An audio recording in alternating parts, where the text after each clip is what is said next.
Oke, dari video tersebut, fenomena apa sih yang terjadi? Sebelum itu, saya akan memperkenalkan diri terlebih dahulu. Perkenalkan, nama saya Albi Kalniawan dengan NIM 31070000724200030 dari Prodi Digital Neuropsikologi, semester 2. Oke, balik lagi ke pembahasan awal. Video tersebut merupakan fenomena hustle culture. Alasan saya memilih fenomena tersebut karena pergeseran budaya kerja yang mengabaikan keseimbangan hidup demi produktivitas, serta dampaknya yang memicu kelelahan fisik dan juga mental. Apa sih pengertian dari hustle culture? Hustle culture merupakan fenomena budaya kerja yang mendorong individu untuk bekerja secara terus-menerus, melampaui batas waktu kerja normal, dengan keyakinan bahwa kerja keras tanpa henti adalah kunci utama kesuksesan. Dalam praktiknya, hustle culture juga dipengaruhi oleh media sosial yang sering digunakan sebagai sarana untuk menampilkan pencapaian kerja, lembur, dan juga kesibukan ekstrim.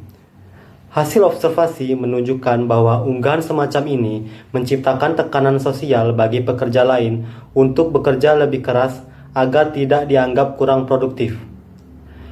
Kondisi tersebut mendorong individu untuk membandingkan diri dengan orang lain dan juga merasa bersalah ketika tidak bekerja atau ketika mengambil waktu istirahat. Fenomena ini juga banyak ditemukan pada pekerja startup di Indonesia yang didominasi oleh generasi muda atau generasi Gen Z dan berada dalam lingkungan kerja yang serba cepat. Apa sih dampak dari fenomena tersebut kalau dilihat dari faktor-faktor psikologis individu? Nah, jadi berdasarkan penjelasan saya mengenai hustle culture dan hasil observasi di lapangan, budaya kerja ini juga memberikan dampak psikologis yang cukup signifikan terhadap individu, baik dari aspek pikiran, perasaan, maupun sikap dan perilakunya. Faktor-faktor psikologis dari segi pikiran. Dari sisi kognitif, individu yang berada dalam lingkungan hustle culture cenderung mengalami pola pikir yang terpusat pada pekerjaan dan juga produktivitas.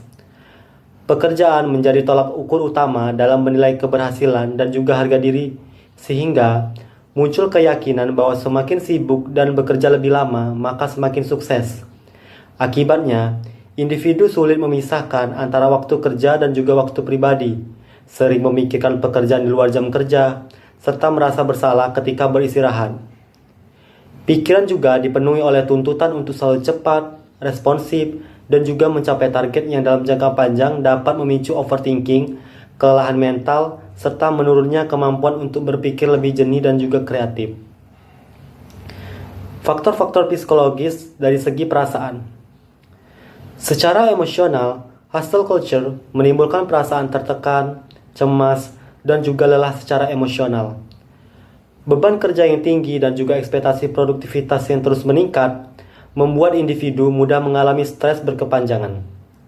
Selain itu juga, adanya perbandingan sosial melalui media sosial memicu rasa tidak pernah cukup, takut tertinggal, dan juga merasa gagal ketika tidak mampu memenuhi standar yang ditampilkan orang lain. Dalam jangka panjang, kondisi ini dapat berkembang menjadi burnout yang ditandai dengan perasaan jenuh, kehilangan motivasi, mudah tersinggung, serta menurunnya kepuasan dan juga kebahagiaan dalam bekerja maupun dalam kehidupan sehari-hari.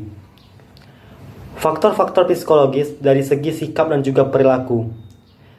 Dari aspek sikap dan juga perilaku, individu yang terpapar hustle culture cenderung menunjukkan perilaku kerja berlebihan seperti sering lembur, sulit menolak tugas tambahan, dan juga selalu berusaha terlihat sibuk. Sikap perfeksionis dan juga kompetitif semakin menguat, disertai dengan kecenderungan mengabaikan kebutuhan dasar seperti istirahat, kesehatan, dan juga hubungan sosial. Individu juga mulai menganggap bahwa kelelahan dan tekanan sebagai hal yang wajar, bahkan sebagai tanda dedikasi dan juga ambisi. Dalam kehidupan sosial, hal ini dapat terlihat berkurangnya waktu bersama keluarga atau teman, menarik diri dari aktivitas non-kerja, serta menurunnya keseimbangan antara kehidupan kerja dan juga kehidupan pribadi. Teori ilmu psikologi yang saya gunakan di fenomena ini adalah teori kognitif. Teori kognitif merupakan pendekatan dalam psikologi yang menekankan bahwa pikiran, keyakinan, dan juga cara individu menafsirkan suatu peristiwa memiliki peran utama dalam membentuk emosi dan juga perilaku. Teori ini berpandangan bahwa manusia bukan sekedar bereaksi secara otomatis terhadap stimulus lingkungan, melainkan secara aktif memproses informasi, memberi makna terhadap pengalaman, dan juga membangun pola pikir tertentu. Dalam konteks hustle culture, tekanan kerja yang tinggi tidak secara langsung menimbulkan stres atau burnout, melainkan dimediasi oleh cara individu memaknai tuntutan kerja tersebut. Misalnya, keyakinan bahwa kesuksesan hanya bisa diraih dengan bekerja tanpa henti atau istirahat adalah tanda kegagalan. Dalam teori kognitif, terdapat beberapa bagian utama. Pertama, adalah skema kognitif, yaitu struktur mental yang berisi keyakinan dan juga asumsi dasar tentang diri sendiri, orang lain, dan juga dunia. Pada individu yang terpapar hustle culture, skema kognitif yang terbentuk seringkali bersifat tidak adaptif, seperti mengaitkan harga diri dengan produktivitas atau jam kerja panjang. Kedua, adalah pikiran otomatis atau automatic thoughts, yaitu pikiran spontan yang muncul dalam situasi tertentu, misalnya rasa bersalah saat istirahat, atau kecemasan ketika tidak segera merespon pekerjaan. Yang ketiga adalah bagian distorsi kognitif, yaitu kesalahan dalam cara berpikir seperti berpikir hitam putih, membandingkan diri secara berlebihan dengan orang lain, atau juga melebih-lebihkan konsekuensi negatif jika tidak bekerja keras. Fungsi utama teori kognitif ini dalam menganalisis fenomena hustle culture ini adalah untuk menjelaskan hubungan antara pikiran, perasaan, dan juga perilaku. Teori ini membantu memahami bahwa stres, kecemasan, dan juga burnout yang dialami individu ini bukan semata-mata akibat beban kerja yang tinggi, tetapi juga pola pikir yang menekan diri sendiri. Selain itu juga, teori kognitif ini berfungsi sebagai dasar untuk intervensi psikologis seperti cognitive restructuring, yaitu mengubah pola pikir tidak rasional menjadi lebih realistis dan juga sehat. Apa sih kaitan fenomena tersebut dengan kondisi otak yang terjadi pada individu? Jadi, fenomena hustle culture ini berkaitan erat dengan kondisi dan juga cara kerja otak individu, khususnya pada sistem yang mengatur proses berpikir, emosi, dan juga motivasi. Tuntutan kerja yang tinggi dan juga tekanan untuk selalu produktif menyebabkan aktivitas yang berlebihan pada korteks prefrontal, yaitu bagian otak yang berperan dalam perencanaan, pengambilan keputusan, penilaian diri, dan juga pengendalian perilaku. Ketika bagian ini terus aktif, individu menjadi sulit melepaskan diri dari pikiran tentang pekerjaan, sehingga batas antara waktu kerja dan waktu istirahat juga semakin kabur.